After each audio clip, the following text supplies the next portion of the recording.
Au début du XXe siècle, Ivan Pavlov, en Russie, fut pionnier dans l'étude de l'hypnose, adoptant une approche neurobiologique novatrice pour cet état de conscience particulier.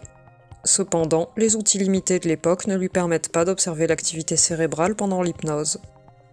Aujourd'hui, grâce à des techniques d'exploration modernes telles que l'imagerie par résonance magnétique, l'électroencéphalogramme ou encore la tomographie par émission de positons, les chercheurs peuvent enfin étudier l'activité cérébrale pendant l'hypnose. Mais contrairement aux attentes, les résultats ne montrent pas une activité cérébrale spécifique à l'hypnose. Cette activité varie en fonction du souvenir choisi par la personne hypnotisée ou encore des suggestions qui lui sont données. Sous hypnose, plusieurs régions cérébrales sont activées, notamment le cortex visuel, le précuneus, le cortex occipital, le cortex cingulaire antérieur et le cortex temporal. Néanmoins, certains schémas constants émergent.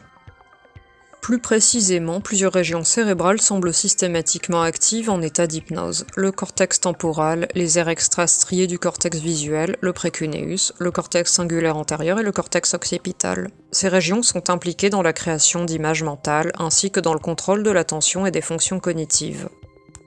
Toutefois, identifier ces régions ne suffit pas à comprendre pleinement les mécanismes neurobiologiques de l'état hypnotique. Un état hypnotique unique. Les neuroscientifiques cherchent à mieux définir l'état hypnotique en le comparant à d'autres états de conscience spécifiques.